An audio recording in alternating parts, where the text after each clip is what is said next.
بسم اللہ الرحمن الرحیم۔ السلام علیکم ورحمۃ اللہ وبرکاتہ۔ پیارے طلبہ، کیسے ہیں آپ؟ امید کرتا ہوں آپ سب خیریت سے ہوں گے۔ آج ہم انشاءاللہ لیکچر نمبر 14 میں نظم جو ہماری حمد ہے اس کا مرکزی خیال اور اشعار کی تشریح پڑھیں گے۔ بیٹا، مرکزی خیال وہ تصور یا خیال جس کو بنیاد بنا کر کوئی مصنف یا شاعر جو ہے نا وہ کہانی یا نظم لکھتا ہے تو اس کو مرکزی خیال کہتے ہیں۔ تو حمد کا مرکزی خیال یہ ہے کہ نظم حمد میں عظیم شاعر مولانا الطاف حسین حالی کہتے ہیں کہ کوئی چیز اللہ تعالیٰ کے دائرہ قدرت سے باہر نہیں۔ اللہ قادر ہے اور انسان عاجز ہے۔ اللہ اپنے مقبول بندوں کو دل کا غنا عطا فرماتے ہیں۔ ان کی نگاہوں میں بادشاہوں کا لباس بھی نہیں جچتا، یہ ان پر اللہ کا انعام ہوتا ہے۔ تو بیٹا یہ مرکزی خیال ہے، اسی کے گرد جو ہے نا وہ ساری نظم جو ہے نا وہ گھومتی ہے۔ اور اس میں جو پہلا شعر ہے وہ پڑھ کے سنا رہا ہوں۔ قبضہ ہو دلوں پر کیا اور اس سے سوا تیرا، ایک بندہ نافرمان ہے حمد سرا تیرا۔ اس میں بیٹا جو مشکل الفاظ ہیں اس میں پہلا لفظ ہے قبضہ، جس کا معنی ہے اختیار یا قابو، سوا کا مطلب علاوہ، بندہ نافرمان یعنی نافرمان بندہ، گناہ گار بندہ، حمد سرا اللہ کی تعریف کرنے والا۔ اور اس کے بعد بیٹا اس کا مفہوم ہے کہ دلوں پر اللہ رب العزت کو اس قدر قدرت اور اختیار ہے حتیٰ کہ اس کا ایک نافرمان بندہ بھی اسی کی تعریف کر رہا ہے۔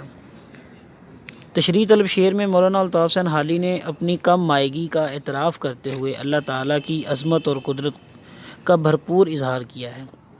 کہتے ہیں کہ اگرچہ مجھ میں کوئی خوبی نہیں، پھر بھی اس ذات کریم نے مجھے اپنی حمد و ثنا بیان کرنے کی توفیق عطا فرمائی ہے۔ یہ سارا لطف و کرم اسی کا ہے جس نے میری نافرمانیوں کے باوجود بھی مجھ پر رحمت کی بارش کی ہے۔ حوالے کا شعر ہے بیٹا، تو نے مشت خاکی کو بخشی ضیائے آفتاب، تو نے مشت خاکی کو بخشی ضیائے آفتاب، اے خدا تیرے کرم کی انتہا کوئی نہیں۔ اللہ تعالیٰ اپنے بندوں پر بے انتہا مہربان ہے اور اپنے انسان سے بے حد پیار کرتا ہے۔ انسان خطا کا پتلا ہے، اس لیے اس کا وجود گناہوں سے آلودہ ہو جاتا ہے، لیکن رب کی رحمت اور مغفرت اتنی وسیع ہے کہ انسان کے گناہوں کے دریا اس کی رحمتوں، نوازشوں اور بخششوں کے سمندر میں گر کر اپنا وجود کھو دیتے ہیں۔ دوسرا شعر ہے، ہم نے تو جہنم کی بہت کی تدبیر لیکن تیری رحمت نے گوارا نہ کیا۔ دراصل شعر میں شاعر نے اپنے گناہ گار ہونے کا اعتراف کیا ہے، کیونکہ گناہوں کے اعتراف پر رب العالمین کو ترس آ جاتا ہے۔ اللہ کے حضور اس طرح کی عاجزی اور گناہوں کا اعتراف خود عبادت ہے، اور بندے کا کام یہی ہے کہ وہ ایک محتاج فقیر کی طرح اپنے گناہوں کا اعتراف کرتا رہے۔ سورہ مدثر میں اللہ تعالیٰ فرماتے ہیں، اور اپنے رب کی کبریائی بیان کیجئے اور اپنے نفس کو پاک کیجئے۔ تو بیٹا اتنی ہی تشریح کافی ہے۔ اسی طریقے سے دوسرے اشعار کی تشریح بھی آپ نے کرنی ہے، مشکل الفاظ کے معنی جو ہے نا وہ یاد کرنے ہیں اور تشریح یاد کرنی ہے۔ بیٹا لیکچر میں ٹائم کم ہونے کی وجہ سے ابھی ایک ہی شعر کی تشریح کر پائے ہیں، ٹھیک ہے۔ مزید انشاءاللہ اگلے لیکچر میں دوسرے اشعار کی تشریح بھی کریں گے۔ صرف طریقہ کار یہی ہے کہ آپ نے سب سے پہلے حوالہ متن لکھنا ہے، نظم کا عنوان، شاعر کا نام۔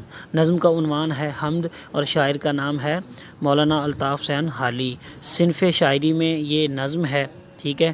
اور بیٹا اسی طریقے سے آپ نے پھر اس کے بعد مشکل الفاظ کے معنی لکھنے ہیں جو میں نے پڑھ کے سنائے تھے، اس کے بعد مفہوم لکھنا ہے اور تشریح کرتے جانا ہے، ٹھیک ہے۔ تو یہی بیٹا طریقہ کار ہے اشعار کی تشریح کا۔